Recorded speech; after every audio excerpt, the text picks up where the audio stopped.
All right, good morning, everyone. Looking around the room, folks around the table look like they're ready to go.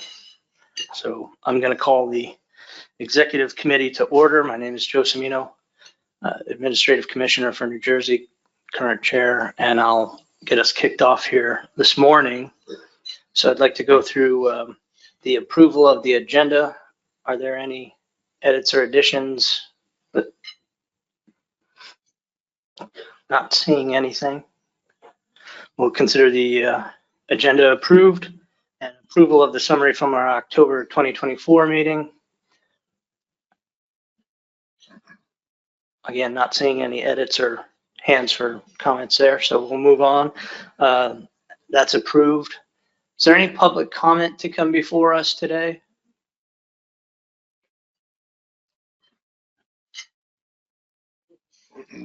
No, nothing online. Okay, great. Okay, so we'll move into the NOAA grants management and CARES update. We've had a discussion about this around the table for the XCOM, New Jersey's situation, so to speak, is something that we've talked about. It makes sense for me to kind of step away from the mic here, recuse myself as chair. I think Bob will lead the discussion, but I'll be turning over this to Dan McKiernan. So thank you.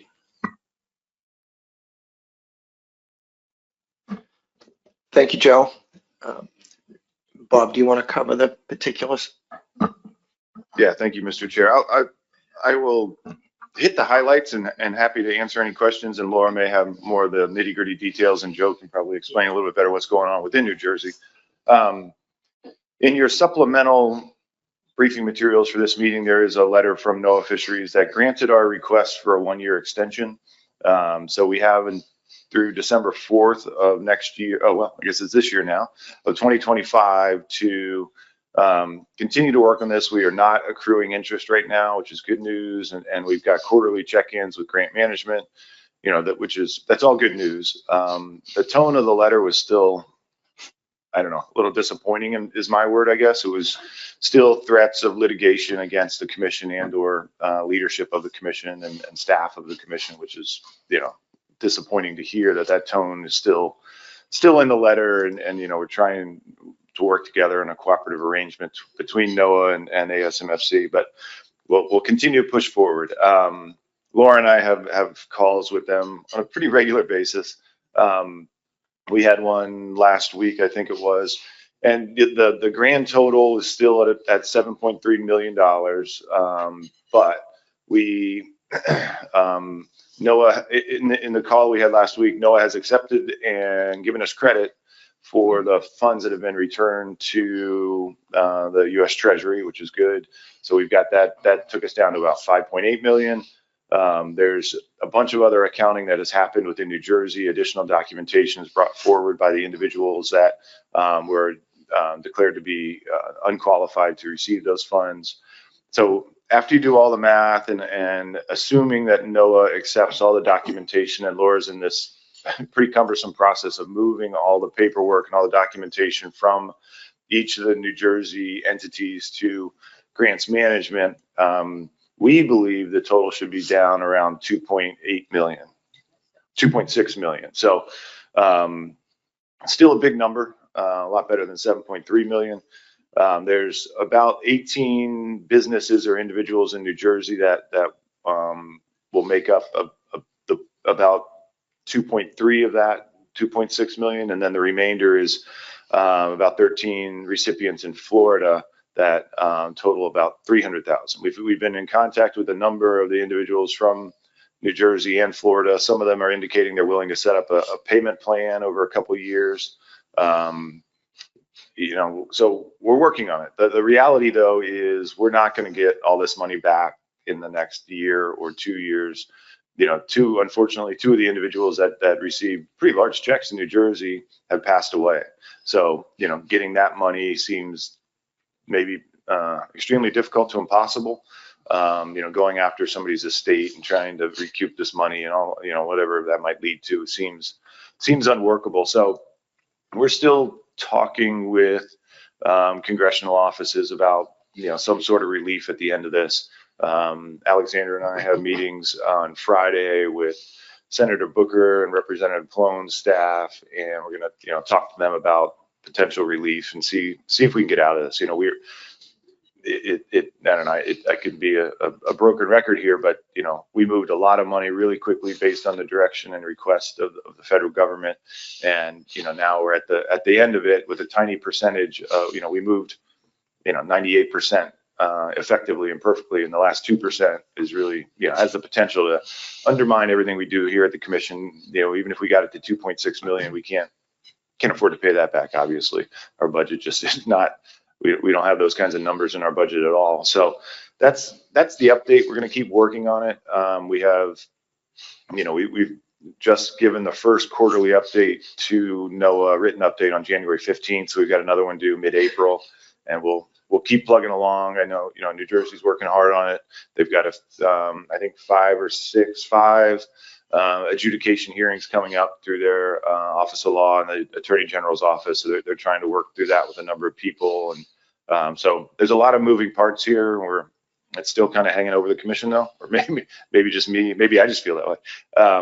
But it's something we're spending a lot of time on it, probably too much. But we've got to work it out. So that's my quick update. Happy to answer any questions. I don't know if Joe or Laura has additional details to chime in on, but that's where we are. John Clark. Yeah, Bob, how much time has this consumed for you and Laura? I mean, this seems like it must be a tremendous time suck. And Joe in New Jersey? Yeah, I haven't accounted for the time, but yeah, it is a giant time suck. Yeah, that's the spreadsheet that has every little, bit of minutia, but it's just a incredibly inefficient process, writing letters back and forth to NOAA grants management. We've asked, hey, can we just sit down with all this paperwork and just kind of go, entity by entity through it and just review it? And that's not how they operate. They need the documentation, they need to spend time with it, and then they'll write us another letter eventually. And it's, we submitted our letter, as I said, January 15th, our most recent update, and we'll probably get a response from that mid-March, I think is what. Okay, so we may get an update in a couple weeks, but Laura's literally transmitting hundreds of pages of documentation right now, so I'm not sure if the next update that we'll get will include all those updates or not. But it's hundreds of hours, John, and that's not an exaggeration at all. Roy Miller, and then I'll go to Pat. Bob, thanks for the update. I was wondering if when we get down to as much as we're going to recover, not accounting for the deaths of perhaps some of the individuals that accepted the funds, but have any of the legislators that you've talked to suggested a potential fix? And if so, what would be the general nature of that? Special legislation or something of that nature? Yeah, there's a couple offices interested in a legislative fix. We have not figured out what that looks like yet, to be really direct. We're still trying to figure it out, because it's no one wants to look like they support money going to people that shouldn't have received the money. But there's also this, the congressional offices refer to this as clawing back money. We shouldn't be clawing back money that was given to people, and especially when it's 3 years ago, and all the details here. So I don't know exactly what the legislative fix would look like. That's a couple of our meetings on Friday will be our initial conversations about that with some of the New Jersey offices, and we'll need to likely get the Florida offices involved as well, just to see where they're coming from. But it's tricky. Some people may pay us back and others may not, and how do you handle people that have paid back versus the ones that haven't? And so it gets tricky. Next up, Pat Kelleher. Thank you, Mr. Chairman. I think considering the situation, the report's fairly positive. I appreciate the work going on in New Jersey as well.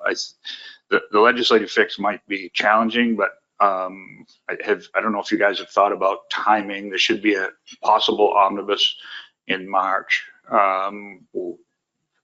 we may not want to wait on this. So, you know, I don't see this as in relief as money coming to the commission to pay back the federal government. I see it as forgiveness in some way, shape, or form. So the omnibus might be the quickest way to do that, and I'd be happy to help on with Senator Collins and those conversations. Yeah, thanks, but yeah, I appreciate that, and you know, sooner rather than later is good. If we can get this, you know, not have to follow through on all these details that we have, all these quarterly reports and meetings and everything that we have for the rest of the year, that'd be a load off of staff, or you know, cut the staff workload a lot. Which selfishly, I'm all for that. Next up, Joe Cimino. Yeah, thank you. So to start with, John asked about time. You know, it's a lot of legal time. Not all of that was budgeted for us, obviously, so that's also a challenge. And then, you know, Steve Mattis is just an individual who is a director in our financial office, who is the individual who has really been under the gun on this. You know, if you ever look at those pictures of a president in day one at an office to day, you know, last day of their term, that's what happened to Steve, and it's terrible. You know, so we have 5 cases that are being adjudicated, and so that's the whole legal process, right? We're going through discovery. You give up every email you get, you know, so that's very time consuming as well. And I don't know how NOAA's going to treat that. I'm not going to say I'm sorry to NOAA, but you know, they looked at that 7 million number without anything and said, that sounds great, let's have 7 million.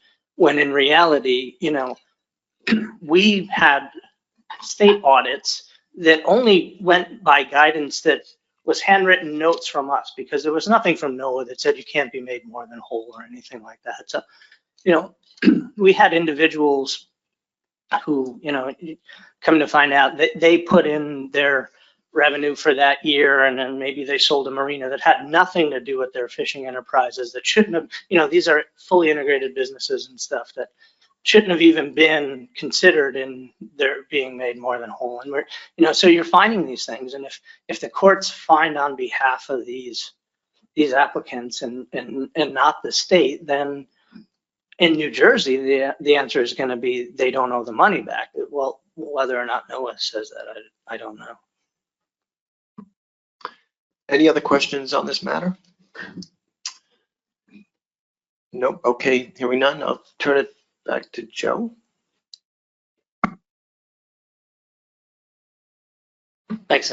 My screen went to sleep here, so sorry. It's just the we're on the white paper next. Oh, okay. Yeah, great. So is that you? Yeah. Okay. All right. So I think as you all know, we had a discussion, I think a very important discussion on revisiting certain elements of being on boards and the voting processes there. And so staff was tasked with creating a white paper on that. And Bob is going to go through that, but also obviously thanks to Tony for a lot of work done. Great, thank you, Mr. Chair. Yeah, so the white paper is pages 13 through 19, I believe, of the briefing materials that came out for the executive committee. There's a lot in that white paper, and some of these issues, or all these issues, we probably talk about for a long period of time. So I think the point of this discussion is which one of these, of all the pieces that are in this document, which one do we really want to tackle and go after? Do we want to tackle them all and sequence them somehow, or where do we go from here? So yeah, the white paper is broken down into 3 separate issues: declared interest, voting privileges, and then virtual and hybrid meeting participation. And there's 6 sub issues, and I think, I don't know, 17 or 18 individual questions in there. So there's a lot of meat in this document, and a lot of the issues are they're separated out in this paper to sort of help with the logic of it, but there are a lot of them sort of flow together and have some overlap between the issues. So just really quickly going through the paper, and I'm happy to answer any questions and give more background, but I don't want to talk too long on this since it's folks have probably had a chance to read over the paper. Issue one is declared interest. So, as everyone knows, that's how the membership of boards are established. If a state has a declared interest in a species, they can become a voting member of a board. There are 3 criteria that are in the Commission's rules and regulations on what it means to have a declared interest. Quickly, those are fish are found customarily, which is quite a word, in its territorial waters. That's the first criteria. Second is such fish are customarily or periodically in the territorial waters of such state for the purpose of spawning or transit to and from spawning grounds. And the third criteria is citizens of states are recorded as having a 5% of the total catch for that species in any of the 5 preceding years. So those are pretty broad. The question ultimately is, are these the right criteria to have a declared interest in a species? These are in the rules and regulations. That's something the Commission can change. We can't really change a compact without a lot of work, but the rules and regulations, that can be changed if this group says that that's what we want to do. So that's the first question. Are those the appropriate criteria? And then, the way the policy board reviews a request for a declared interest for a species, should that review of the policy board be changed somehow? And then the third question under declared interest is, should the policy board's voting privileges and oversight of species boards be changed? There are certain instances where the policy board provides, coast-wide oversight to the species management board, and is that appropriate the way it's done right now? Moving forward to voting privileges, there's 4 different sub issues under this larger issue. Voting privileges for de minimis states, voting privileges by stock unit of a species, voting privileges for states outside of a management unit that's defined in the FMP, and voting privileges for states on boards that manage multiple species. So quickly going through each of those, the way it's set up now is if a state is declared to be de minimis on a board, they have full voting privileges and they vote on any issue that's before the board. And the first question there, is that appropriate? Moving on to voting privileges by stock unit of a species, this is a concept of many of our species are managed an individual stock unit. So, the example in here is horseshoe crabs. There's 4 different stock units for horseshoe crab: Northeast, New York, Delaware Bay, and Southeast. And the way it's set up now, as it is for all of our boards, the entire board votes on activities within each of those smaller stock units. So is that appropriate, or should we do something different where only the states that have that stock unit off their coast vote on that stock unit? So it's almost like 4 sub horseshoe crab management boards to some degree. So that's the question on how we handle multiple stock units and voting on multiple stock units. Voting privileges for states outside the management unit in FMP, that's the third sub issue here. So each of our FMPs sort of has a range of a stock that's declared in that FMP, and it's based on sort of biological extent. Cobia is the example that's in here, and the FMP currently defines cobia as from the Florida-Georgia border north through New York, but Rhode Island has pretty significant cobia landings recently, and has declared interest and approved by the policy board to sit on that board and vote on that board. And how do we handle that? Should we have the species range or stock unit modified in the FMP when a state becomes a member of the board, or do we states that are outside what is or used to be the biological range of that stock, should they not be allowed to vote? There's a lot of different options here. So question 1, when should management units and FMPs be adjusted, and should voting be limited to states within a management unit? The 4th sub issue under this issue number 2 is voting privileges for states on boards that manage multiple species. So you look at summer flounder, scup, black sea bass, or the cyanids board, there's certain, the states that sit on that board don't necessarily have a declared interest in all the species that are managed by that board. So generally the full board is in voting, but if you look at New Hampshire on black sea bass, they vote for black sea bass, but they are not voting on scup and summer flounder and the summer flounder and scup black sea bass management board. Is that good or bad? Should we sort of codify that a little bit better? And, we've got a number of multiple species boards at the commission. And then issue number 3 is the virtual and hybrid meeting participation. Everyone knows this. During COVID, we were fully virtual, and we've thankfully been able to get back together face to face. But we've maintained the hybrid option, and many board members, commissioners, still participate virtually for various reasons. And that's kind of what I call organically evolved over the last couple of years since we've been able to get back together in person. And there's a series of questions there on how we should handle participation in virtual meetings and what happens if there's a weather incident. And, if a group of states can't make it, do we cancel or postpone a board? Should commissioners be expected to be in the room unless they have some sort of reason they can't be in the room, and who declares if it's a valid reason or not? So there's a lot that goes into this notion of virtual meetings. I think overall it's been working well, and the flexibility that we've been able to afford people because of travel restrictions or health issues or family issues or whatever it is, I think that's been a positive. We can get more participation. They didn't just have to stay home because of a family issue and weren't able to participate at all. They can still participate as much as they can, which is, I think, beneficial for the group to get as many people at the table as possible. So, then the document then goes on and has a series of tables that describe declared interests and de minimis status across our species, as well as the stock units that are included in each of the FMPs. So, this is there's a lot of stuff in here, as I mentioned at the beginning. So that's a really quick overview. Happy to answer any questions or are there more issues we should have in here? So, that's happy to take it from here any way you want, Mr. Chairman.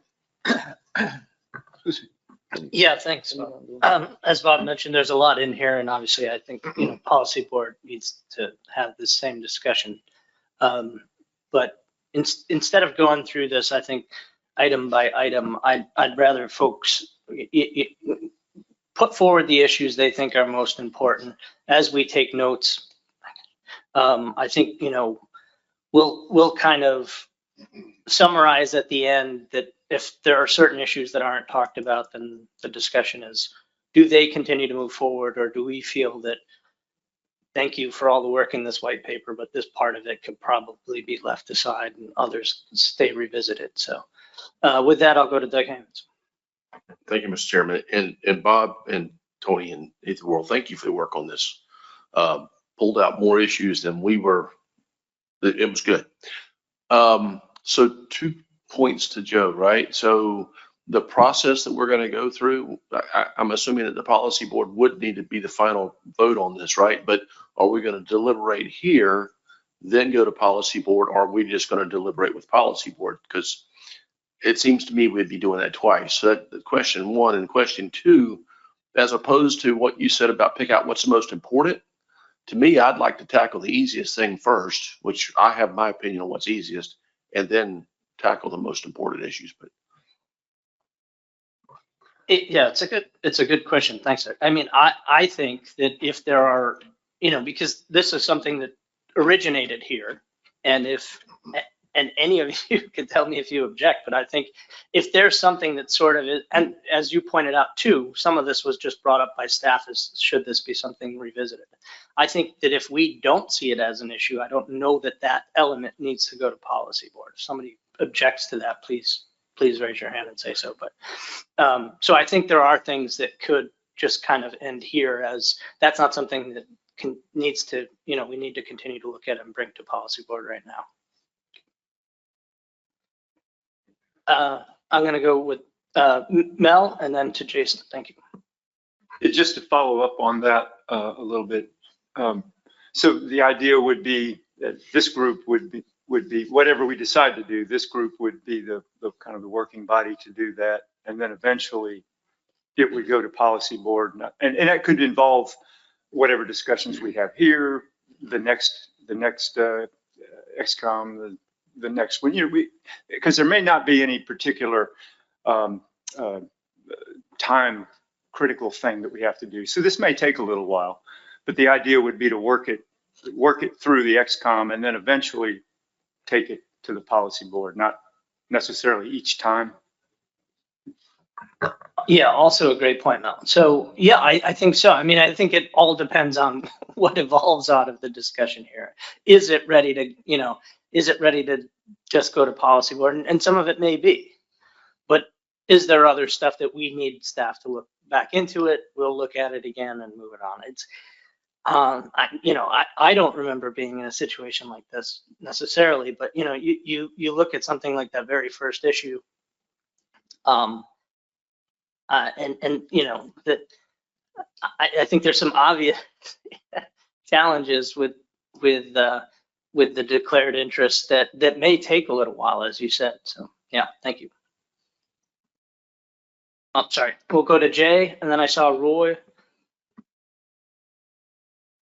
Thank you, Mr. Chair. I think Mel's question was kind of like what I was wondering too, but maybe I'll just, and I'm sorry, we're badgering you with the same question over and over, but I'm not, I just want to make sure I understand. So we're going to talk today and that stuff's going to be collected. Let's just project that there, are some modifications that are needed. Are we going to get something back that's like written to react to at some point? Or I just like, that's the part of it I'm not quite getting. Like, we're going to talk today and then what is the product of that talking? You guys have maybe too much faith in me here. To be completely honest, I think we were waiting to see how all of this evolved. So I think that, again, that all depends on how this discussion goes.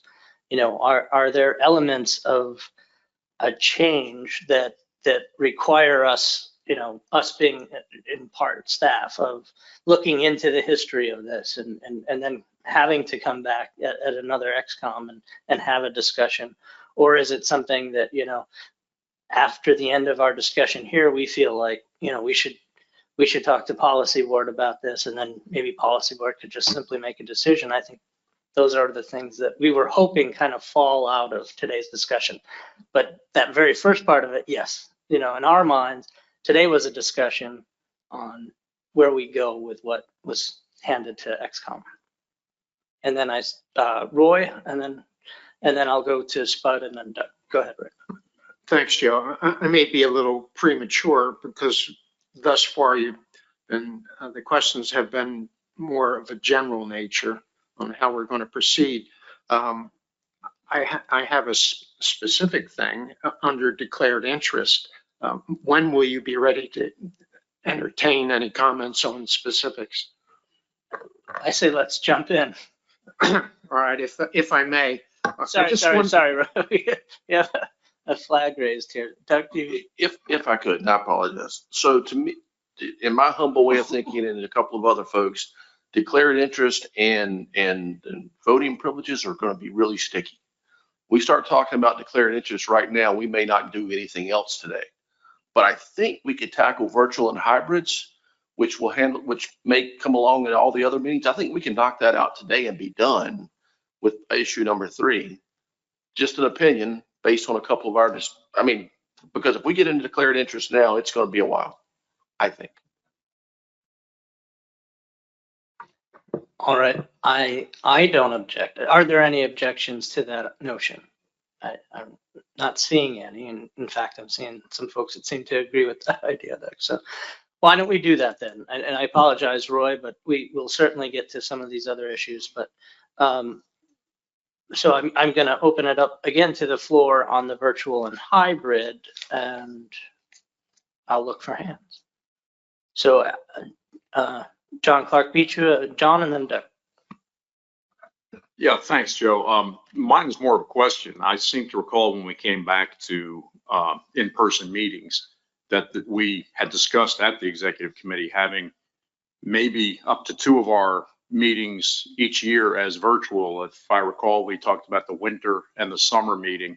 The winter, seeing that it might snow today, I can see that it can present some travel problems for those who have to fly. So I'm just curious as to, am I misremembering that, or is that something we did discuss back then? It is. It's something we have discussed. For those that don't know, the Mid-Atlantic Council moved to having their winter meeting virtually, and that's I think nice for those of us that are on both, because those are back-to-back meetings. And I think, I think we're fully capable of pulling that off. But I know as we got back into things, we all saw the importance of sitting around the table. We're a bigger group than the Mid-Atlantic Council. We're a bigger group than probably any council or commission. So, it's certainly something that could be open for discussion. But my recollection was we were more comfortable with a hybrid, and it certainly allowed, more public participation. We've had those instances where folks from Florida have to fly up, or folks from Maine for Elver or Lobster are flying down, and so that the idea of allowing them to participate, the public comment element of it too has always been very important. Follow up, John? Yeah, if I could just, I agree with you, and I do appreciate the in-person, but I understand, a lot of the issue, I think, seems to come from a meeting when a bunch of people couldn't even get to the meeting, and a very important issue to them was being discussed. So I think it's kind of we're in a tough spot on that either way. Yeah, fair enough. So I had Doug next, and then I'll go to Sheree. Thank you, Mr. Chairman. Yeah, I think the consternation arose when it was said that at least Georgia was avoiding a meeting for a voting sake, right? That came back to us that we were just not there because we didn't want to vote on the issue, and that's far from the truth. For me, at least, both the virtual and hybrid platforms work until we get to positions where we have very sensitive things like allocation issues. I think we need some sort of clear guidance statement that's to the effect that if a state is hindered from attending in person, such as by natural disaster or COVID, or I guess that's a natural disaster, right? If you're hindered from being there, the state can then choose to be hybrid, right? Which is okay. But if it's a sensitive topic, they can ask to not have that decision taken while not being in attendance. Thank you. That's a good word. That's all we were sort of asking for, right? Was that ability to decide whether or not, and if we say, hey, we're fine, or any other state says we're fine with voting virtually, that's fine as well. But only in the instances where you're hindered for some supernatural reason. Thanks. Chris, that's Michael EC. Okay, I had Sheree first, and then we're going to go to, we're taking notes here, and then Chris, and then Mike. Thank you, Mr. Chair. I also seem to remember that a hybrid option was very important for more than just natural calamities and such, but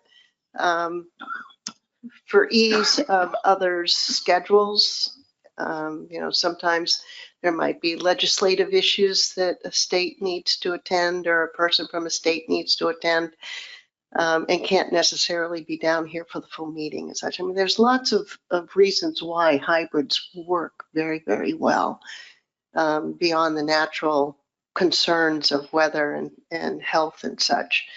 I also remember during our discussions that we felt as a group that it was important to have the social aspect after the meetings to resolve issues that are coming up. And I'll have to say the Northeast just hit that one on the nose, because we met Monday night.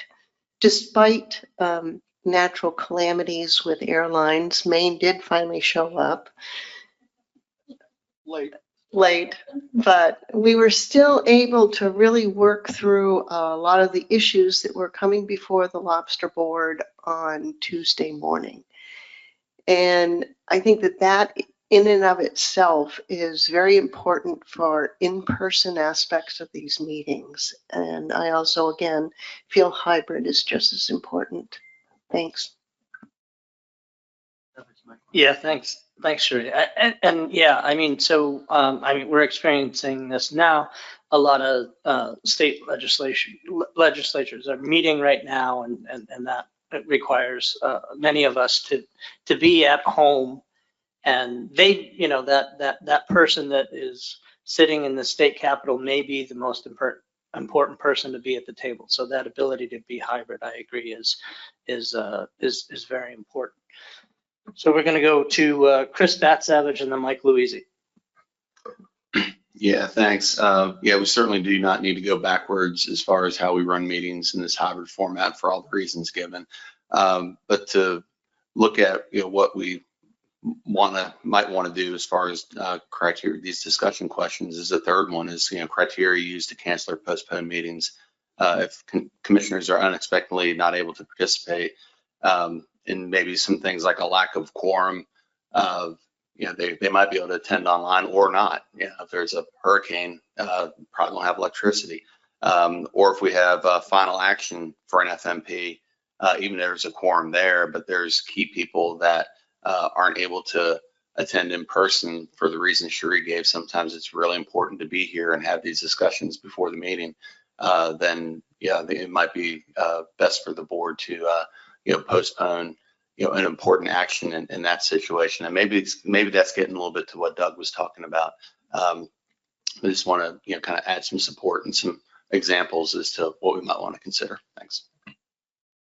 Yeah, thanks, Chris. I appreciate that. I was thinking that same thing. Is a lot of us are saying, so far that it's important to have the ability to do all this, and I don't think anyone, including Doug, who kind of kicked us off, was saying that we shouldn't. I think he's talking more about sort of guardrails, a policy that says when certain items come up, right, on how to handle those. And so I appreciate that part of it. And so we'll go. Let's see, we're at Mike and then Ben. Yeah, thanks, Mr. Chairman. You mentioned the Mid-Atlantic Council and moving to a format, where the winter meeting will be a hybrid or a virtual only meeting actually next week. And one of the reasons why the Mid can do that is because it's very cyclical. And the winter meeting has always been a very, very light agenda. And that was one of the reasons why that decision was made. I don't know that the same thing happens with the commission. I think that we have so many moving parts and addenda and discussions that are critically important to the timing of how all of the states involved are going to need to work through issues and implement new management regulations within the states. I don't know that we'll find a pattern that will allow this commission to find one of its quarterly meetings and say, you know what, there isn't anything that important that we're going to do that we all need to be together for that meeting. So therefore, we're going to do that a virtual only. I think the format that we currently have, the hybrid options and virtual only public hearings and meetings those have been done. Those are the most tremendous time-saving exercise that we've been through, and it gets so many more of the public involved because it's so much simpler for the public to hop in online while they're home in the evening, weigh in on issues, and then go back to their life without driving for hours, back and forth to a particular meeting. The one thing, and I'll base this on my own experience, the one thing that I found to be the most challenging as chair of the Mid-Atlantic Council when COVID hit us and we went to this fully virtual only option, it is an incredible challenge to try to run a meeting for multiple days on end without seeing anybody, without being able to, as a chair, look around the table and get a feeling about what the room is, like yesterday's striped bass meeting. If we tried to do that as a virtual, it would have turned in, we'd still be talking about catch limits and possession limits and mode splits. So I think the commission needs to understand that and we do a really good job, honestly, I think, that of being here. But when there is a situation where there's a natural disaster, something that just inhibits a state from attending for whatever reason, I think we should try to offer as much flexibility as we can to maybe delay or postpone an important discussion, because it really is important to be able to see one another and have sidebar conversations and talk issues through without just, you know, raising your hand online. It's so I think I think the commission should be open and willing to make some modifications to its timing and its schedule when really important issues are in front of us, and some states can't participate because of, I want to say, natural disasters, but something that couldn't be, I'm searching for the word, it couldn't be avoided. Thank you. Yeah, thanks, Mike. And I think we're at a point where, you know, we're all in agreement that this is important, and as Chris said, and I couldn't agree more, that we shouldn't be going backwards, you know. So I think the discussion, you know, maybe we should try and form this discussion about when are those times where we're not going to have a vote, where folks can't be here, that type of thing. So I'll go to, we're going to go to Ben and then Dennis. Thank you, Mr. Chair. And Mike and Joey all just basically said exactly what I was going to say, and I appreciate that. So I want to echo Mike's sentiments. I agree. I think in person offers, for all the reasons that everybody said. You know, yesterday I was able to walk over and quickly ask, you know, staff a technical question if need be, and then be able to communicate with partnering states. So and hybrid is critical, I think, for all the reasons. I don't want to list all the things to continue, but I think there's something to be said, and again, not to belabor the point, I think we're all in agreement, but there is a difference between full hybrid and full virtual as well. You're all kind of on an equal playing field, as opposed to when if there's a situation where somebody can't be there for whatever reason. And I would even go as far as maybe the discussion lies exactly as you said, Joe. Where are those situations? Is it strictly a state of like something that's easily defined as a state of emergency? And the reason maybe that is a more obvious one is because that, if that's the case, typically things are shut down, travel is difficult, electricity might be a problem, whatever it might be, but all delegates from that state can't be there. That's a real problem. Sometimes there's situations where if you can foresee something happening, not as a total closure of your state or state of emergency, you might be able to tap someone to be your proxy and already have the discussion, and therefore you can have that option. But I think there's situations where, especially a lot of people in this room, when there is a state of emergency in your own state, you got a lot to deal with on your plate besides just being here and focusing on whatever the important topics are going on here as well. You're having to deal with staff and getting them safe, making sure all your vessels and everything that's going on is protected, and you're going through all your protocols for those situations. And that could be a Hurricane Sandy, that could be a major winter storm, that could be, you know, a hurricane down in the south, it could be a flood, it could be whatever. But those situations, I think, likely would be more the low-hanging fruit there on which situations could be dialed in. And I would even open it up to almost any action item, right? Because who knows, it's difficult to know what's going to be important to which state. It could be you're at the point of about to go out to scoping, and you're not there to be able to talk about what actually might make it out to scoping, and that could really be something important to your state or your topic. So, you know, offering that as another point of situation where any action item that pertains that could be moving forward, if we find ourselves in whatever list of situations we want, then maybe that vote is postponed, that discussion is postponed, unless that state is okay with moving forward. Maybe they do have electricity and they're okay, and hey, you know what, it's not as bad. We are in a state of emergency. I have to stay here. I can't travel, but I'm good to talk and we're good to go. I don't want to waste people's time for whatever reason. So allow that flexibility potentially in that. So short of, you know, saying something very specific, which I'm happy to do, and we can tweak if we want to move this forward. But that's kind of what I wanted to offer. Thank you.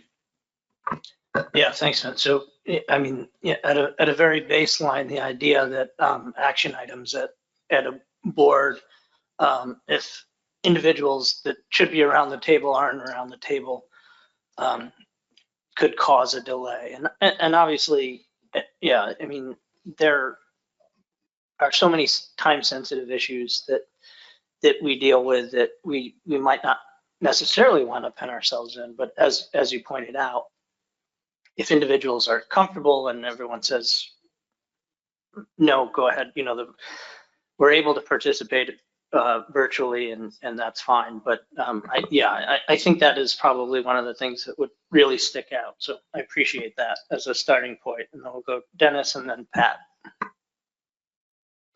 Yes, thank you. The virtual meeting started with COVID, as I recall. We went, completely virtual, and then we migrated to the hybrid meetings. And the hybrid meetings, to me, have worked quite well. I personally don't see a lot of difference at our table, whether we're three of us sitting here or one of us is home with the iPhone, and we're communicating probably more than if the three of us were being attentive, to what's going on. So I don't think there's any loss. This particular meeting, I initially gave serious thought of not coming because I didn't see a heavy agenda, and I questioned whether I wanted to spend a couple days traveling. But when the lobster issue, reared its ugly head to a point where it did, I felt obligated to be here. And an example of how important the hybrid meetings are is yesterday at the lobster meeting, Steve Train from Maine, a lobsterman, was heavily involved, and under scrutiny in many ways, had his flights canceled, whatever the case was, and he couldn't make it. But he was here with us yesterday participating. And I think that was very important to him and very important to us. So I like the idea of the hybrid meetings. And also we have section meetings on, shrimp, and what else? Herring. I mean, completely virtual. And it works fine. But if someone wants to be here, it's incumbent on them to be here. Each state has three members. And if two of them are here or one of them are here, you're still representing the state. And it's incumbent on you either to come or not to come. You can't force me to come. You just can't do it. And we're having a meeting this week, and there's a few members that aren't here for their own reasons. And so therefore, I'm much in favor of the hybrid, how it's been going. The natural disaster, the hurricane that affected Georgia a few years ago, that's a rare exception. And the fact is, it's something you have to deal with, but I don't think it, causes us to change how we do things. So I guess in summary, hybrid meetings work. They're also they're economical for the commission at times, people that don't have to travel. And the participation can be just as well. I know in my case, I've participated virtually at home. I'm sitting there in my blue jeans and t-shirt and slippers with a cup of coffee and my dog at my feet.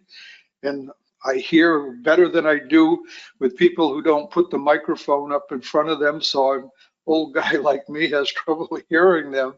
And I hear online much, much better. But all those things considered, I guess, stop there and say, let's leave things the way they are. I think we're doing a good job. I'm going to go to Pat and then Jay. Thank you, Mr. Chairman. Dennis just used a statement where he said rare exceptions, and I think that's what we need to focus on. This is about rare exceptions. Virtual and hybrids give us great flexibility, but I was thinking about this from the Georgia perspective. If this was pre-hybrid, pre-virtual, and we had a state jurisdiction that couldn't make it here, we would have made changes to allow that conversation to happen. So if you look at it through that lens of not having these other options, we would have given flexibility to the state of Georgia by making a change and postponing and having a special be something along that line for a topic that was that pertinent to a state. So I think we have to stay focused on rare exceptions. I really like how Ben talked about this from a state disaster. I mean, I think back to the storms we had last January. If we were in an allocation conversation, I would have had no bandwidth to deal with both of those things. Absolutely none. So I think we need to put bounds on whatever we're talking about, whether it's a state of emergency or, whatever the terms are, but that rare exception to what we're normally dealing with. And I'm not sure it should be strictly an action item, because some action items have little relevance to kind of an important thing. We took some action yesterday that could have certainly been waited on it, and people could have dealt with them later or over a hybrid meeting. But I don't know what those bounds are, Mr. Chairman, but I think we need bounds for rare exceptions.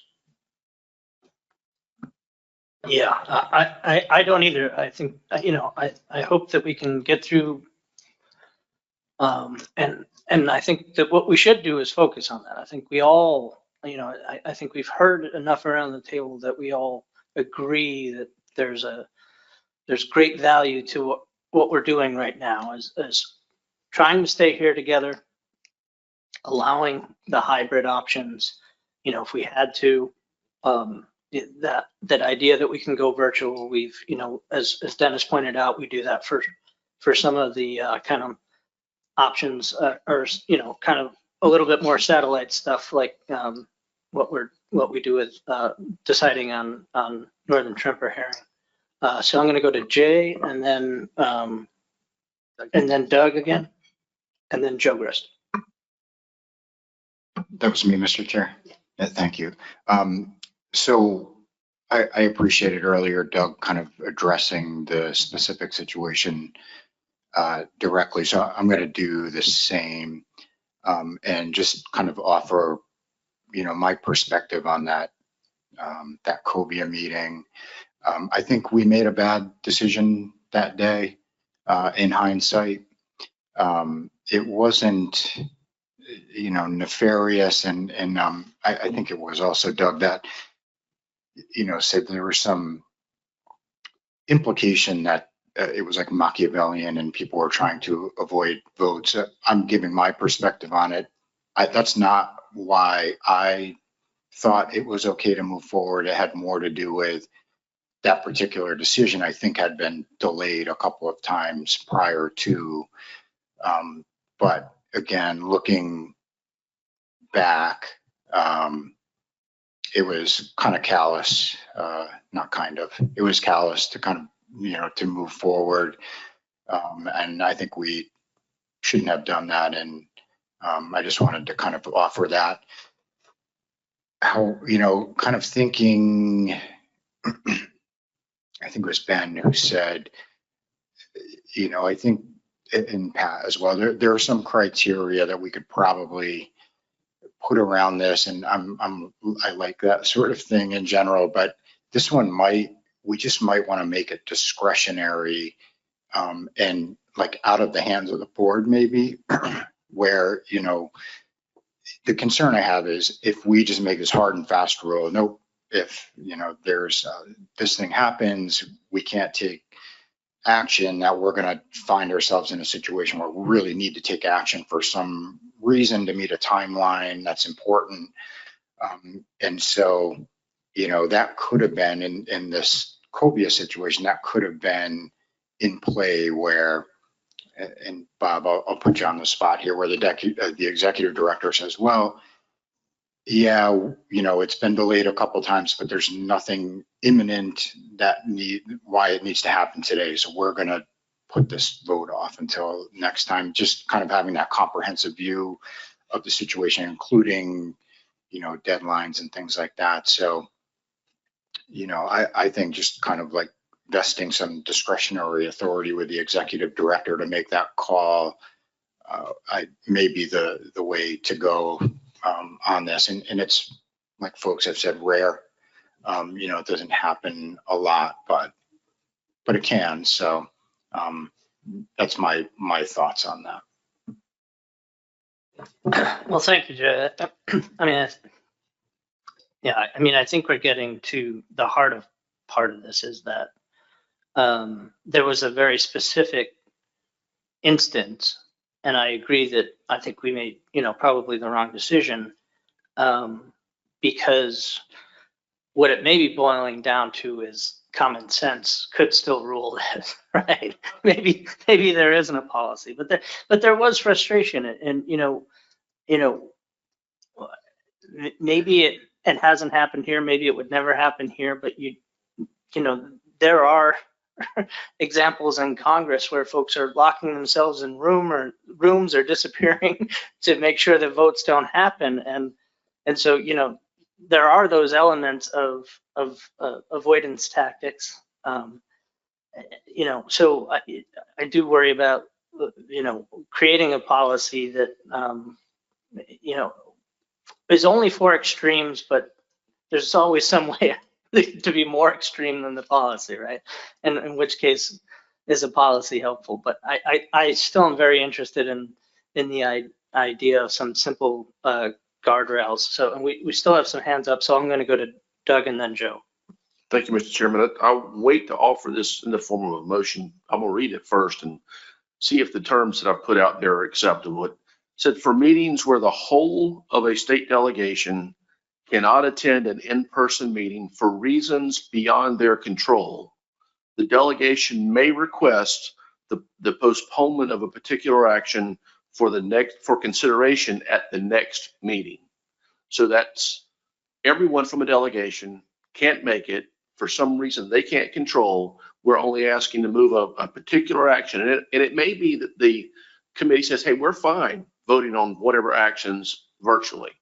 But if there's something that committee they feel like they can't, or would prefer to do it in action, they can request to have that done. And I would think that request would be not a voted on request, but hey, we don't want to vote on allocation because we can't be there. It's accepted. Thank you. I really appreciate that. I'll digest it a little, but I think that's very well worded. Joe? Thank you, Mr. Chair. Doug kind of beat me to it a little bit of the same idea. I mean, listen to what Mike and Ben and everyone have said here. There's a lot of unpredictability as to what might be a problem that will keep a delegation from getting here. I'm just thinking back to last week. What if that had been Monday night and a whole delegation couldn't get here for various reasons? Hopefully not the worst case. That even plays into this. So we got to be very careful what guardrails we put in place because, okay, it's not a natural disaster, it's something else. But still, they couldn't get here and they miss an important vote that has an economic impact to their state. So, I want to keep it kind of open-minded. I think Doug's on the right track. Something, and if it needs to be where the executive director has the ability to make that decision, or we need to have a special meeting of the policy or XCOM, just get together. Are y'all good with this? We need to delay for this reason. Something in place to give some protection to those, because we don't know. Hurricanes, snowstorms, other things. There's a lot of things that can happen that can impact this body that we can't even name. We probably don't even know. So I think we've got to have something in place. So much for the simple item, Doug.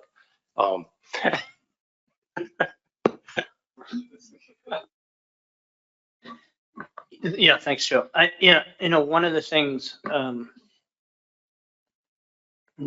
just playing it back, we're trying to, I believe we're trying to get Doug's motion up, but, or maybe it's just a notion at this point. I don't know, but, one of the elements of that is that, probably one of the most important is that just because a delegation can't make it, they may want to move forward virtually if they're able to participate virtually. And I think we all realize that's very important. So then it becomes a request that really shouldn't be denied unless there's very good reasons. But I think, Doug, in that too, it actually allows everyone the ability to even petition that one group that may start off saying, look, can we just wait? And allows a discussion to say, well, there's a lot of reasons why we would really like to move forward. Can we please move forward? And then, you know, that delegation still has a chance to say, no, it's more important that we wait. And then, I mean, to me, I think that kind of covers the whole of all of the challenges that we've discussed, all the, you know, the elements that might play into whether or not we should be taking that action at that time. So I really like that and appreciate that motion. So any other hands? I see, yes, the answer is yes. Ben, and then Roy, and then Pat. Thank you, Mr. Chair. I would actually just like to go ahead and second that motion if possible to go ahead and solidify it. Thank you. So we have a motion, it's on the board now, and we have a second. And then, so we did have some hands ahead. So Roy and then Pat, if you want to go, that's not a discussion on the motion, that's fine. We'll take those, and then we'll go to discussion on the motion. Thank you, Joe. I'll just start by saying I'm in favor of the motion. I think it's a good thing. I just want to look at it a little bit from the other side of the coin. Dennis started to pursue this. I think that the option of hybrid meeting is a good thing. Perhaps there was one small silver lining in the COVID pandemic, and that was the development of the option for hybrid meetings that resulted from the COVID pandemic. So I think that's a good thing. I think we don't need to do a lot here in terms of fixes. I think we're on the right path. Some of us seem to be getting older faster than others here, and there may be medical reasons we can't come to a particular meeting. A recurring medical treatment, for instance, would be a reason that comes to mind from my standpoint, and others as well. So I think we're on the right path. I think we can pat ourselves on the back and say we're doing the right thing. So I just wanted to put that out there. Thank you. Thanks, Roy. Pat? Thank you, Mr. Chairman. I think this motion is moving in the right direction. However, I do have some pause here with this motion. Where a delegation may request the postponement of a particular action for consideration at the next meeting. What if that consideration of the next meeting is going to postpone something that would not allow states to move forward with their rulemaking, and it could then force, you know, a potential year-long delay. So because of that, I can't support the motion the way it's written. I think there needs to be an understanding that we may need to call a special board meeting in order to meet timelines associated with a particular issue around reallocation or settings of seasons and those type of things. So I think we have to be really careful here. I think, Doug, I think your intent is correct, but I think, you know, there is a potential pitfall. And, you know, the reason I'm going to get long-winded here and try not to. The reason reasons beyond their control, I wouldn't want to see this get used to try to delay something. That's why I said earlier having kind of specific sideboards here, and maybe that is the right sideboard. I don't know, but you know, I could lean in accepting if it was modified to include, you know, the use of a special board meeting to not delay any actions.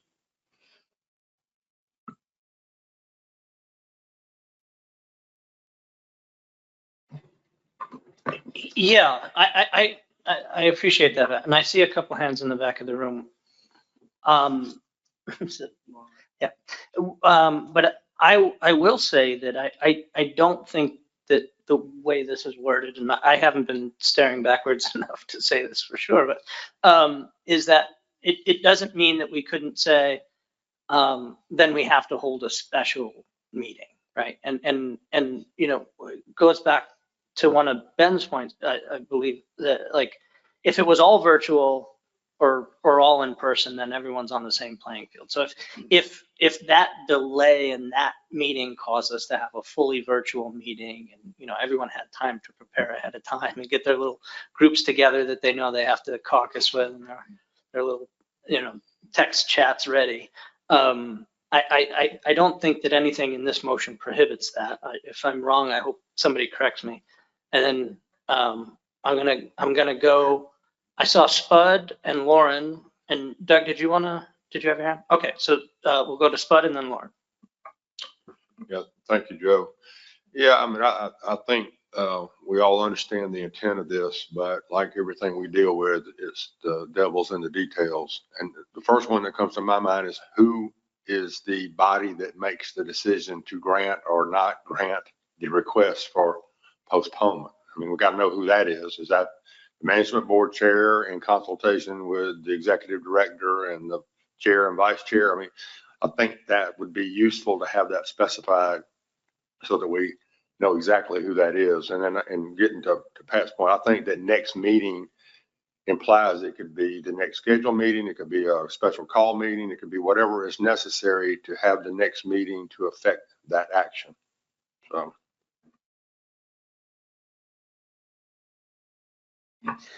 Yeah, I'm gonna go to Bob.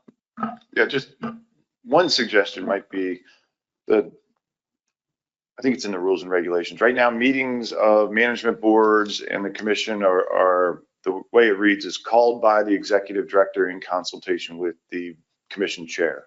So, that could be extended to these as well if folks are comfortable with that, or we could do something different here with similar to what you said, Spud, which is get the board chair, the commission chair, and the commission vice chair and the executive director kind of huddled up and they make this decision. So, there is some precedence for executive director in consultation with the commission chair already in our guidance documents.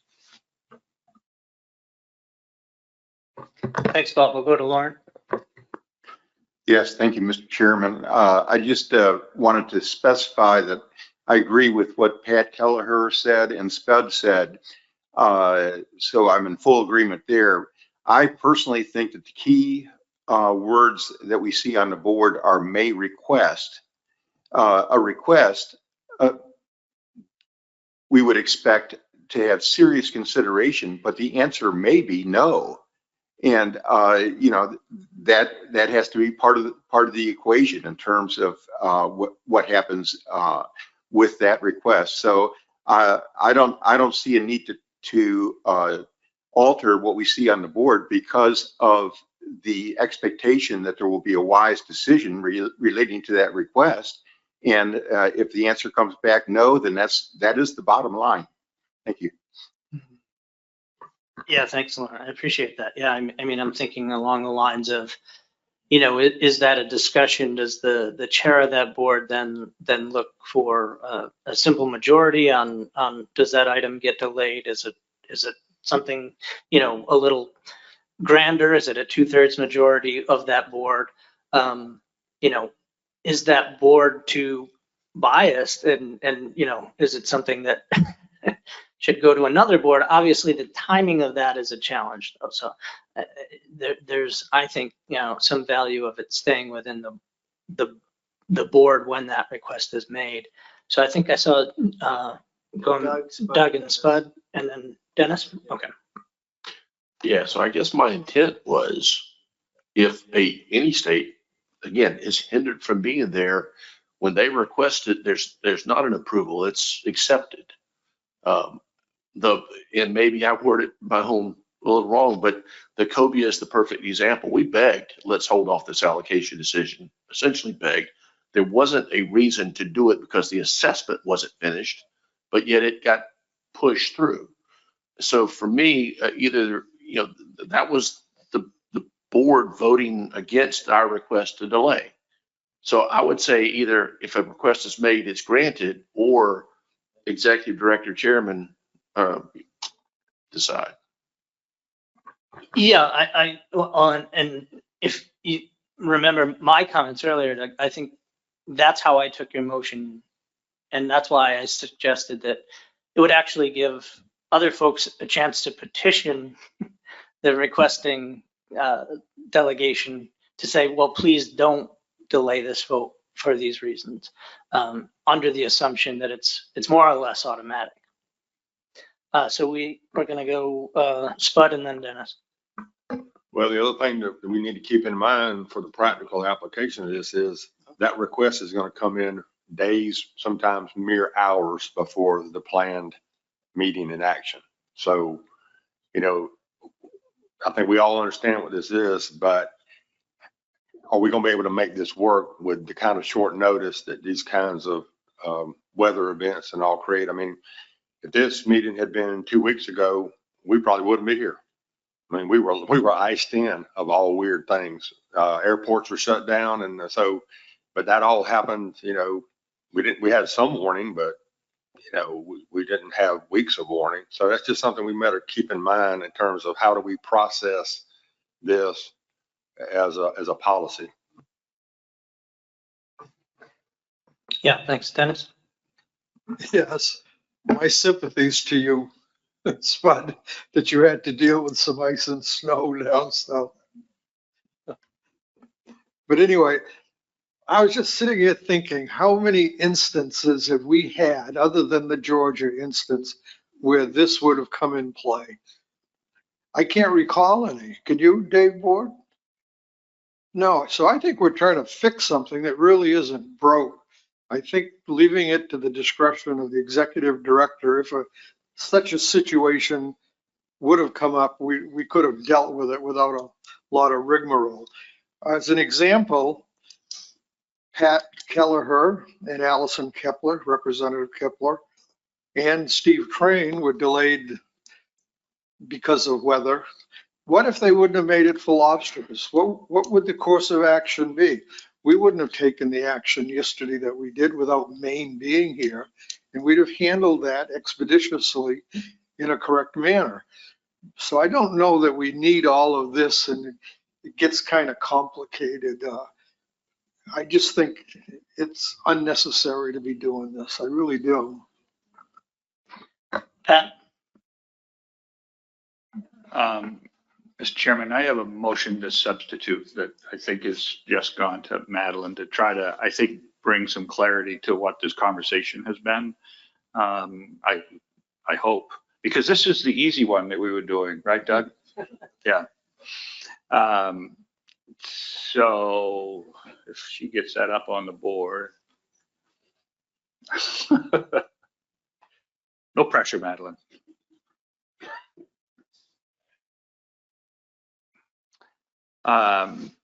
So this would be a motion to substitute. If I get a second, I think it'll be obvious, but for meetings where the whole of a state delegation cannot attend in person a meeting for reasons beyond their control, the delegation may request to the executive director, the commission chair, and board chair for a postponement of particular action for consideration at the next scheduled regular meeting or out of cycle meeting. Okay, thanks, Pat. We have a second by Dennis, and I appreciate that. Yeah, because I think we've had some robust discussion, but I obviously do want to have a little more discussion on this, expansion of this guardrail, and then I would like to call this to a vote. So, any discussion on the amendment or substitute? I'm sorry, Spud.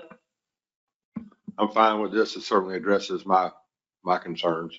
I think this moves us down the field on this one, and I'd certainly support it to make it the main motion, support it, and then I think we can bring this to the policy board for their consideration. Thank you, Ben. Mr. Chair, yeah, I second that. I can support this. I like the fact that it gets more detail specifically about who is going to make that decision. It is a rare occurrence potentially, but yet nonetheless it happened. So I appreciate the board's ability to have some guardrails here. So thank you. Further discussion?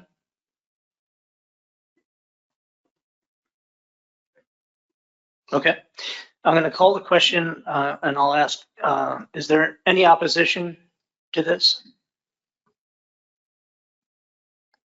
All right, thanks, Pat. Seeing none, we'll consider this approved by consent. Okay. Right, this is now the main motion. Again, any objections to the main motion? Seeing none, that's approved, and we have our guardrail. I appreciate the discussion. I appreciate where we ended up. So Bob, as you know, we talked about this in the very beginning, things going to policy board. Is that the idea here? That, yeah, okay. So we'll take this to policy board. Spud? Yeah, thanks. Yeah, I'm glad that was the easy one. I want to circle back around on how we deal with the rest of this document. And I would recommend that we, at the next meeting, and of course I'm not on XCOM, but so I appreciate the opportunity to have the input, that we deal with the declared interest subject matter, have it, you know, and perhaps to preface that, have Bob and the staff look at that language in the context of where we are now with ecosystem-based management, with shifting, expanding, contracting stocks, and maybe offer some suggested modifications for that language that preserves its original intent, but makes it more modern for the circumstances that we're operating in, and give us the basis for a discussion. And then, you know, not that we might resolve that one at the next meeting, but at least we will continue to make progress on this. Okay, thanks, Spud. So this is a direction to staff on issue 1 to kind of delve into this a little bit more and come back to us. Yeah, Bob made a comment that I agreed with, and I think that word customarily that's in 2 of the 3 may be something that needs to be revisited. I'm trying to think. Oh, yeah, and I guess one thought I had on the 3rd point is that 5% in 5 preceding years. You know, is that simply to get in, or is that something that's actually supposed to be constantly monitored, and to say, well, the state is still on this board, but they haven't been in that 5% in 20 years? I think would also end up being a question for discussion. So if, you know, I would put that forward as something to be looked at.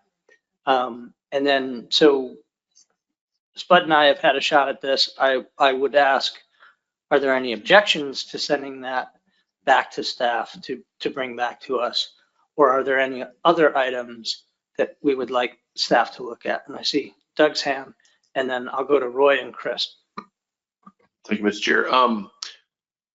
So my recollection's not the best in the world, but I've sat in this administrative commissioner's seat for 7 years, and I recall once receiving an inquiry about declared interest. And it was simply a list of fisheries in which fishery do you declare interest in, with no opportunity for me to provide any sort of justification for why I think I have a declared interest in that. And I may be wrong, maybe there was another, but I only remember one. Is that all we have for declaring interest in a fishery? I mean, is that the whole of how it's done? So I guess if we're going to kind of move this to the next meeting, or we're going to develop information, so how do we actually query the states as to their declared interest, and how do they then justify that back to the boards? Yeah, so I guess, so we have a list, right? I think that was part of, yeah, that was part of the document handed to us. So I guess, Doug, are you asking for a history of how each state ended up in there? Or? No, what I'm saying is, in the 7 years I've sat here, I've only been asked one time what fisheries I want to declare in. And I didn't have to prove anything to declare in.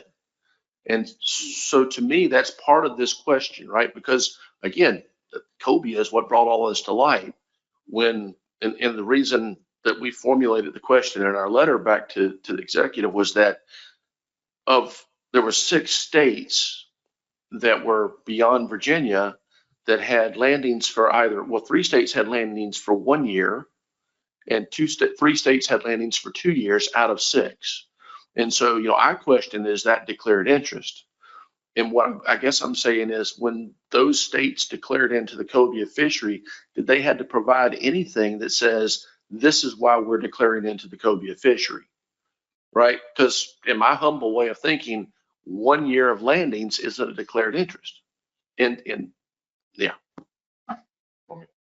Yeah, please. Yeah, so the initial cobia board membership was focused on the coastal pelagic board. You know, that board sort of inherited that, and the membership of the coastal pelagic board wasn't changed. So well, to back up even further, we used to have the South Atlantic State Federal Cooperative Management Board, and then that was split into cyanids and coastal pelagics, and the coastal pelagic board membership was essentially based on some Spanish mackerel, and we sort of just moved all those states in automatically. And then, but some of the states that have joined since then, I think New York and Rhode Island in particular, did provide background on why they felt they should be a member of the board. The policy board reviewed that and accepted those additions to the board. So, you know, we don't generally revisit states' declared interest once they're on a board.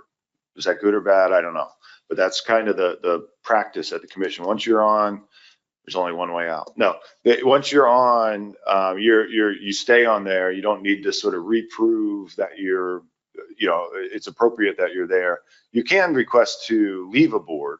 You know, Maine and New Hampshire have left the horseshoe crab management board, for example. They were on at the beginning, but they don't have landings and aren't part of it really. So they pulled themselves out of that board. So, but we really don't, on an annual basis or any other timely basis, sort of go back and look at all the states. Is this still the appropriate group of states to be on this board? And maybe that's something that we should do. Yeah, I'll just make one comment to that. And again, going back to, you know, what we have in the rules as in our document here, it's that item C. If that was the only thing that got you in, was that 5% in the preceding 5 years, I almost see that as a moving target, you know, and I'm not saying that's right. I'm not saying that that's what I support, but that's kind of how I would actually take that. So, okay, so we got Roy and then Chris and then Jay and Mike. Thank you, Mr. Chair. Quickly, since you brought up the topic of the 5%, I thought I would just pursue that just a little bit. I think we may need to take another look at that, even if it's in our charter, because I'm thinking of our own state, for instance. If we had to prove that we represent 5% of the coastal harvest of particular species, I suspect we would be dropped from a number of boards. I'm thinking spotted sea trout, red drum, cobia, things of that nature. We don't even meet the de minimis criteria in many cases. We may be, and that de minimis criteria is a designation that is frequently come up with on an ad hoc basis for each management plan. It might be 1%, it might be 0.5%. So we may want to rethink the 5%. It may be a lower percentage is more appropriate. That's kind of what I wanted to say in regard to that 5% standard. Thank you.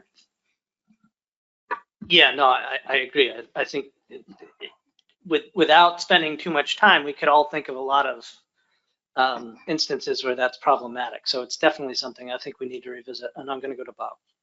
Yeah, thanks. The 3 criteria that are included in the rules and regulations, a state only has to meet one of those. So if Delaware could show that, you know, whatever critters we're talking about are customarily in state waters in Delaware, they can under these current rules request a declared interest in that species. You don't have to meet that 5%. All you have to do is meet one of the 3. So I'm not saying 5% maybe shouldn't be revisited, because it's 5% or more in any one of the preceding 5 years. So it's, some fisheries go up and down, as we all know. So, it's the customarily is, I think, the one that's the catch-all that gets a lot of states on management boards more than the 5%. But so you only have to meet one of those rather than all three of those criteria to get a declared interest. Yeah, good point. Thanks, Will. I'm going to go to Chris and then Jay. Yeah, thanks. Yeah, the third criteria, many people have already talked about what my thoughts on it. It's pretty prescriptive, and 5% is a high threshold, especially when you think about a rare event species like cobia, where we had states north of Virginia breaking state records on a regular basis, but their harvest estimates were 0 because it's a rare event species. So that may not be able to, that third criteria may not be able to capture those instances. So, I mean, I guess, staff's going to go back and work on this, but a thought I had is maybe some tweaking to the first two criteria is all we need. With, the states providing information to support why they should be, why they should be allowed to be on the board, instead of, kind of digging too deep into the third criteria where a lot of states won't be able to, meet that regardless. Anyway, just a thought. Yeah, I appreciate that, Chris. That's I think a great example, and I think for the recreational fisheries in particular, that is a huge challenge on whether or not the survey is actually able to capture what's really happening, and we see that with many species, including ones, fortunately, that we don't manage. So I think we have Jason next, and then I'm going to go to Dennis. Thank you, Mr. Chair. I just like caution folks. I don't think there's anything wrong with our current setup on this stuff, and keep in mind the hallmark of some of the changes that we're seeing in fisheries is not like you start to see cobia and then you're going to see cobia forever after that. It's instability is what we see. So you get a pulse of them, then you don't see them for a couple of years, and then you get a bigger pulse. So, I think to make this overly prescriptive is a mistake, and you're denying a state that sees a signal to get in to the management early so that they can help develop management in a way that makes sense for their state along with the other states. And I think, to make this overly prescriptive is denying them that right to be a part of management that they see coming down the pipe. And it's not just the actual inherent variability in the fishery. In some of these fisheries that are recreational in nature, there's another layer of uncertainty on top of that, and that is how we collect that information. And so I don't see anything wrong with the current system. Maybe some periodic check-in if people want to think about whether they want to continue to be on a board or something like that, I think is fine. But I definitely caution folks to not make this overly prescriptive. And I'll offer one more thing. I kind of don't understand. I do understand, if somebody votes in a way that you don't like, and you can sort of see these criteria, and you sort of ask yourself the question, why do they have the right to vote on this particular situation? They don't even have much of a fishery. I get that. But I think there is value. It's sort of like the point of all of this is that you've got a lot of people around the table with a lot of different types of expertise to bring to these types of decisions. And again, think about the way some of these things are broken up. Tautog has, I think, 4 or 5 stock units. So like only in some cases, 2 states. So are they the only ones that get to vote? I think we want more voices and information brought to bear before making these important decisions. So I don't know. I'm like super worried about, concerned about the rest of this document. The hybrid thing I kind of understood and thought it was appropriate, but the rest of this, I don't like the direction that it's pointing in. Thank you, Jay. I've been on the record before as saying I had always appreciated how early Rhode Island was at jumping in on cobia management. I really appreciated that. I thought it was an important part of the discussion to have those periphery, states kind of involved. And yeah, I mean, so we're still more on the declared interest part of this, which I think is worth having staff revisit. And but yeah, going into that second issue of voting privileges, I think I agree is very scary, and I think we could be here for 2 days talking about all the issues of why that might not work. In particular, something like that some folks might not be paying attention to because they're not involved, like tog and horseshoe crab, where the management units may only be 2 states. That you need a wider cast net on how to handle those management issues for that management unit. Okay, so yeah, and we may get to a point where issue 2 is just something that we don't move on, and that's again going back to the beginning of our discussion, is that's kind of what we were hoping to hear today. Is do the staff did the work to bring this forward? Do we say that the idea of voting privileges isn't even something we talk about? So we'll go to Dennis and then Ben. I saw Lauren. So okay. Yes, thank you, Mr. Chair. I was sitting here, this is another problem, I think, as Jay said, really doesn't need fixing, I don't think. I've sat here through the years with 3 different state directors, John Nelson, Doug Grout, and now Shree Patterson. And I don't think any of them have wanted to declare an interest in a fishery that they weren't really involved in, because it creates work for them. So they don't do it haphazardly just because they want to sit on the board. I don't think they appreciate having to do a certain amount of work when there's really no involvement. And I think we also have to be cognizant of the fact that we're in a time of climate change, fish are moving, so there's going to be comings and goings. We've seen it in our state with black sea bass, where there was a time when they were showing up and then they weren't showing up, so on and so forth. But again, I don't think that we should change anything that we have in place. Ben and then Lauren. Thank you, Mr. Chair. I wanted to say I do support kind of revisiting issue 1 and at least looking at some of the language there, and for staff to be able to provide us back some more input, but also understanding it and agree with Jason too. That I think all these topics.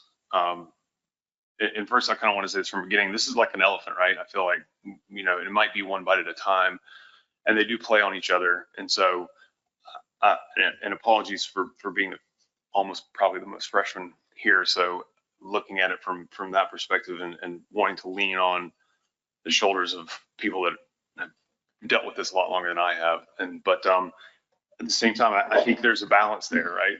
I think we can still hold concern for being too prescriptive and being able to allow that flexibility, because that's, I think, ultimately what we want. But then looking at it from a fresh set of eyes of, do we need to revisit this? And I think it's important, and it may come out to say, we did revisit it, we looked at it, because we said we did, and it's important to do that. But it turns out, we're okay with some of this wording, some of this language, and I think Jason was starting to get into that issue too. I mean, declared interest might, if we do start looking at issue 2, which I think it's important to at least look at and address and say, do we need to, wholeheartedly look at this and say, is it something we want to start diving into? But that's two separate points that play together, right? Issue one is declared interest, but then we start getting discussions of voting. And I think we're all probably in agreement that issue two is probably the stickiest, for obvious reasons. But again, there's that balance of people being in a declared interest fishery, and not to say that, and I don't have any instances here, so this is nothing directed at anything or anyone, but there's a lot on our plates, there's a lot going on, and if it's something that it may be that if they're not used to that species, or it's very brand new, they might not have the capacity or bandwidth or understanding of what is transpired historically in that fishery in each different state, how important that might be for each different state, and that has had that fishery for some historical amount of time, that has been dealing with those topics, that knows that's history. So there might be a situation where those votes weigh a lot more than others potentially. I say all this potentially for future discussion, but I see merit in at least picking these up, seeing how they feel, and then moving forward after that. But I support, long-winded apologies, but I support revisiting and looking at different for issue one. Thank you. Thanks, man. I'm going to go to Lauren and then Pat Kelleher. Yes, thank you, Mr. Chair. I've been on this board since 2009, and I remember early on in those years, I would attend the Menhaden board, even though Pennsylvania was not part of that board. I recognized the fact that there was a lot of important information to learn about Menhaden and digest personally. But I've been thinking about what is the connection of Pennsylvania relating to Menhaden? And I came up with a couple of things. Number one, it's important for the board to know that 50% of the fresh water that enters the Chesapeake Bay comes from the Susquehanna River. We're the main contributor there. So that creates at least a theoretical connection.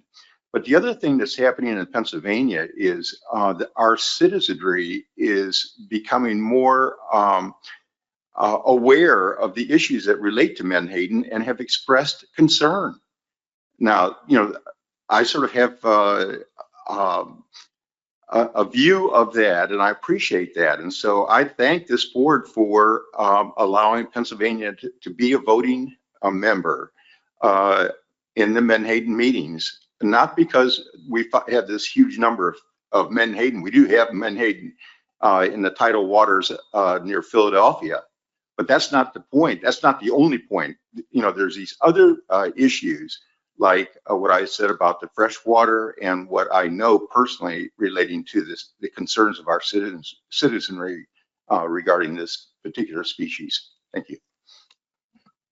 Thanks, Lauren. Pat? Thank you, Mr. Chairman. I'll be brief. I just want to echo almost everything that Jason McNamee said around these issues. The issues around declared interest in voting privileges. I mean, what we have works. Are there times where it might not be perfect? Probably not. But management across states is a checks and balance to ensure conservation and stability and sustainability. So I have a lot of pause of moving forward and changing these particular areas. Thank you. Thanks, Pat. Only other hand I have right now is Sheree. Thank you, Mr. Chair. I'm going to have to echo what I've heard from Jay and Pat. I find that somebody was saying, Jay was saying, try not to make something more prescriptive, and then others indicating that they want to have more of a narrow vote on things. I almost found that to be, I don't know, self-serving in some respects. I think that this board or ASMFC in general really tries hard to work with each other and to assure that those that want a voice have a voice. And I just think that that's important to carry on. And I think if we're looking at narrowing down votes or not being as inclusive as possible, then we're not going to be meeting some of our objectives. Thanks. Thanks, Rudy. Doug? Thank you, Mr. Chair. And I can appreciate the last three speakers, and I certainly agree that there's a lot of expertise on this VEXCOM as well as on the boards that should be heard on multiples of issues. Regarding voting privileges, my primary concern is number 2, which is over, stock units. I appreciate the example of horseshoe crab, and if there are indeed 4 units, I don't have an issue with not voting on Delaware. But what brought this to my mind, and the reason we included it, was Red Drum and the cyanids, and we've got 2 separate stock units, and they're fairly well divided. And it brought to question, and I guess the risk and uncertainty survey that we did as well, and how we all answered that brought it to mind as well. Should mid-Atlantic states be telling Florida how to manage its red drum population? And that's why we wanted to have that discussion. De minimis, I have no issues with. I'm de minimis in nearly everything. I mean, we should be allowed to vote. I think the other 3 maybe play along with the stock unit, but I think we ought to have a discussion about should this side of the room be voting on red drum from this end of the table. That's why it was opened up. So.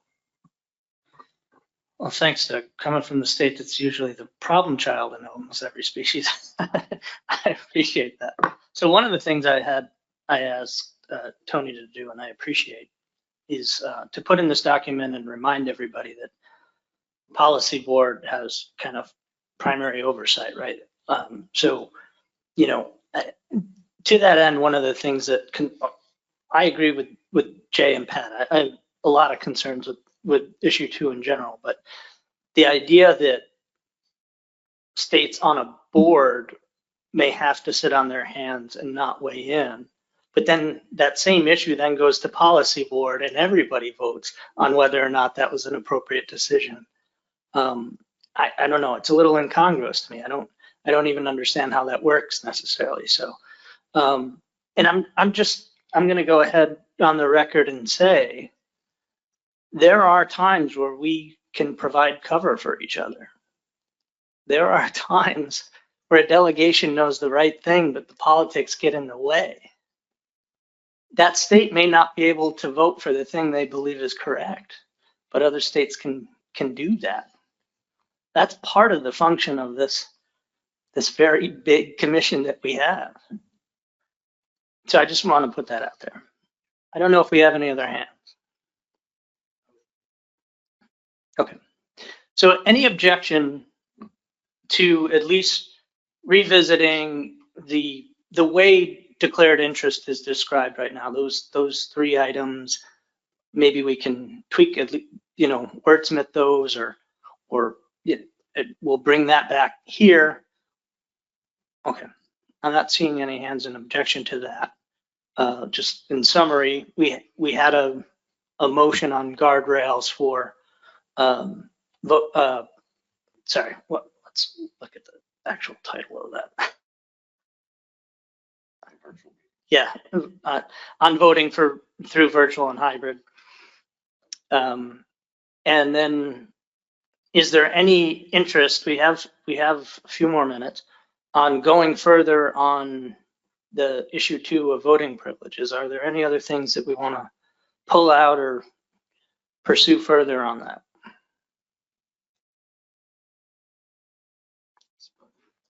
Spud.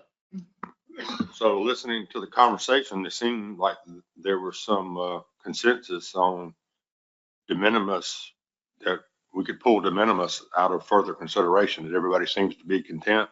I think if you qualify for de minimis and you sit on the board and you're eligible to be on that board, then you should have voting privileges like any other member of that board. So I don't see why there's any need for continued deliberation on voting privileges for de minimis. Yeah, well, I'm not sure that any part of issue, I'm not sure we're taking up any part of issue 2. So, right?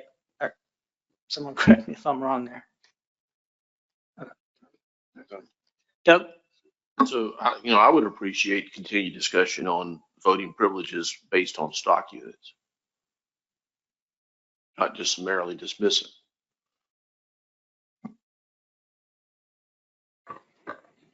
Well, I'll ask you, Doug, can you expand on that?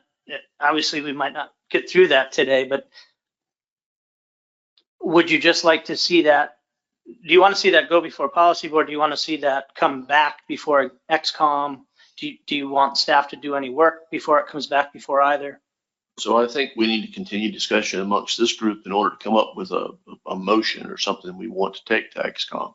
I mean, to policy board. Again, my concern, I mean, horseshoe crab would be the perfect example with it being split into 4 stock units. Should I be expected? I mean, it's certainly my right to abstain. I get that, right?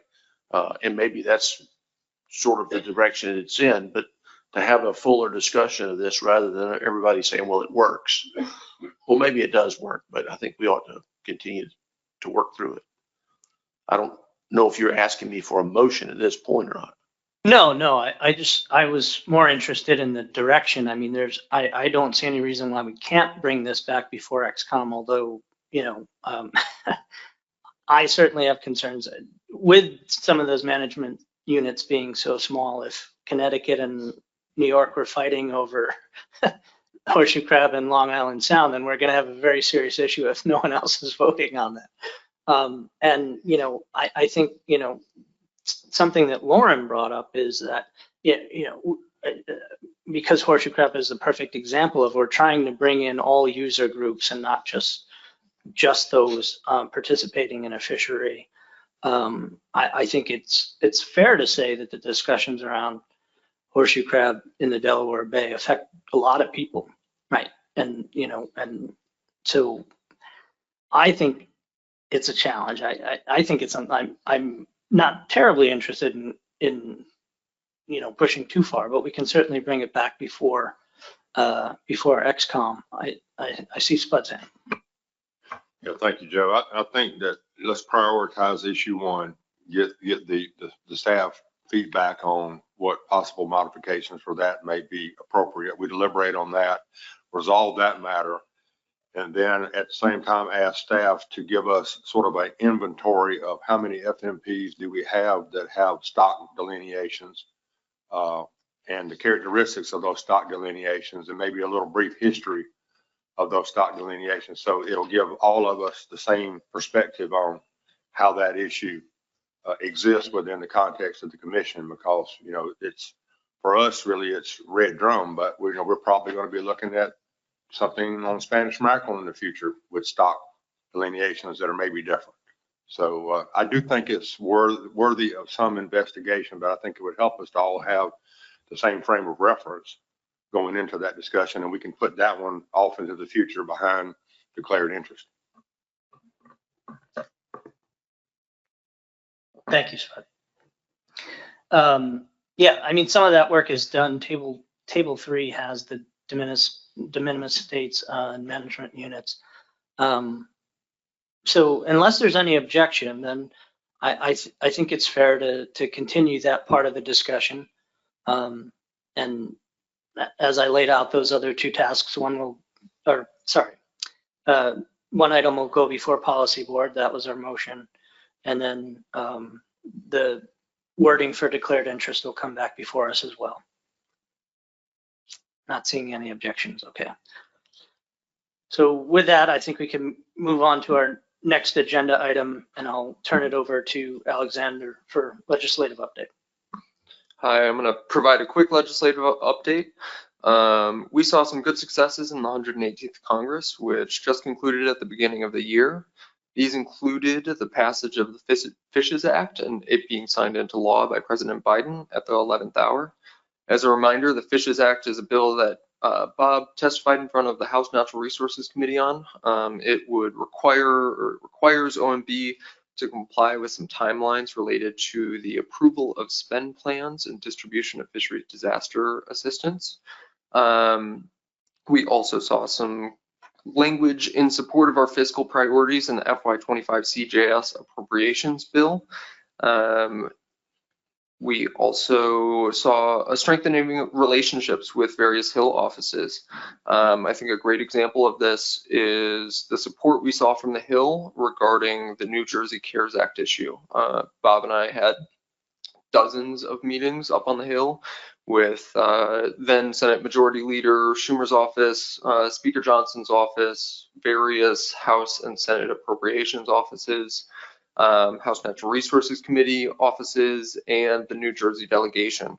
And they'll be instrumental in us finding a more permanent solution to that issue later down the line. As Bob mentioned, we have some meetings coming up on Friday to discuss how we move forward from here.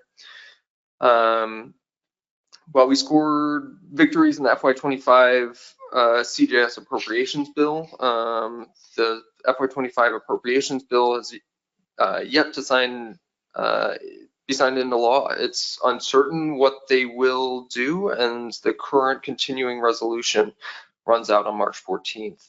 I would normally be working on FY26 appropriations requests by now, but this House and Senate are so far behind that they have yet to issue guidance on programmatic appropriations requests. We are now into the 119th Congress, and we have new senators in Delaware, Maryland, New Jersey, Florida, and Pennsylvania, and new coastal representatives in Delaware, Florida, Maryland, New Jersey, New York, and Virginia. We are already beginning to develop relationships with these offices. And as a broad overview, Republicans control both the Senate and the House by margins of 53 to 47 and 218 to 215, respectively. These are slim margins, and there are two scheduled, likely 3 special elections within the House that are coming up in the next few months. So this may expand or further reduce those margins for either party. New Senators Kim and Lisa Blunt Rochester have been appointed to the Senate Commerce Committee. Representative Elfreth of Maryland, who is a freshman, and then Jared Golden of Maine are joining the Water, Wildlife, and Fisheries Subcommittee of the House Natural Resources Committee. As a state rep, Representative Elfreth was very engaged on bait issues, and I know the Maryland delegation has a strong relationship with them already. And then Representative Golden has been actively engaged in our lobster management process. Howard Lutnick is Trump's nominee for the Secretary of Commerce. He had one confirmation hearing already, and I expect that he will be easily confirmed. From there, he will appoint the National Marine Fisheries Service Assistant Administrator, who does not need to be confirmed by the Senate. Those are my updates. Happy to take any questions. Thanks, Alexander. Questions? I see John Clark. Alexander, do you have any further updates on reauthorization of federal aid? I've heard through AFWA that, of course, they're trying to make up for some of the money that's been lost from the lack of excise taxes on directly imported items, but also there was an item that affects the commissions, right? They're going to go from a direct appropriation to a percentage of federal aid. And wasn't there also talk of creating yet another commission? This would be the Mississippi River Commission. And all 5 commissions, would they all get that same percentage of the federal aid appropriation? Yeah, good question. We're involved in talks with AFWA and various representatives of the Sportfish Restoration and Boating Trust Fund about switching the commission from a fixed dollar amount that's taken off the top of that Sportfish Restoration Fund to a very small percentage that would result in a modest increase of funds going to each of the commissions. And it would allow us to keep up with rises in the overall amount of funding from sport fish restoration funds, as we haven't seen an increase since the 80s. There is talks about the creation of a Mississippi River Basin Fishery Commission, but I haven't heard anything about including funding for them within these new sport fish reauthorization talks. Just curious if you've heard, I mean, I know that's just a new Congress there, and you said it sounds like they're not getting much of anything done yet, but do you know if some of the people who were strong proponents of the federal aid reauthorization are still there and still planning to push this strongly? Yeah, so there's strong bipartisan support for sport fish reauthorization. So I expect that it's one of the things that could move forward in the new Congress. Any other questions for Alexander? Okay, not seeing any. We'll move on to the next agenda item. So I'll turn it over to Laura for the future annual meetings update. Thank you, Joe.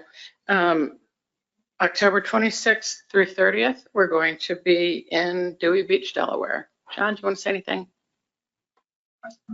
No, we're excited about that. You know, the only downside is it's not close to any airport. There are flights to go to Wilmington, and I know it was just in the paper that American Airlines is now offering a service where even if you fly to Philly, they can shuttle you to the Wilmington airport. So it would reduce your commute a little bit. And I think when you go back, if you can check in at Wilmington, which would have much shorter TSA and all that. So it might make things a little easier. And then you've already passed a lot of the traffic before you head to Dewey Beach. Thank you, John. And it's a very pretty drive. So, you know, that'll be fine. Roy, did you want to say something? I was just going to elaborate a little bit. My wife and I went down and checked out the venue, and we're very pleased with it. I think it's going to be a good meeting. It's a nice location. It's right on Rehoboth Bay in the backyard and behind the meeting, with a small beach there, and it's a block and a half from the Atlantic Ocean. An easy walk to the beach for surf fishing or recreation. So I think it's a nice venue, and we're very much looking forward to it. I think it's going to be good. Concerning the airports, let's face it, it's a 2-hour drive to Philly Airport or BWI from that location, any way you look at it. There is a smaller airport in Salisbury, Maryland that accepts regional flights, small jets, but that may not be available to everyone. Thanks. And I'm still working on the tour of the screen door factory for you, Laura. Can't wait for that one. Thank you. In 2026, we're going to be in Rhode Island, and 2027, South Carolina, 2028, Massachusetts, 2029, Pennsylvania, and 2030, we'll be back in Georgia. That concludes my report. Thank you, Laura. Any questions for Laura? Okay. Yeah, thanks, Mr. Chair. Thanks, Laura. So I've been thinking about this since the last time we talked about this. So like, how early is too early to start? Okay, cool. So I'll be in touch because like I have a particular thought on like the hotel and stuff like that. So want to get in early. Cool. Thank you.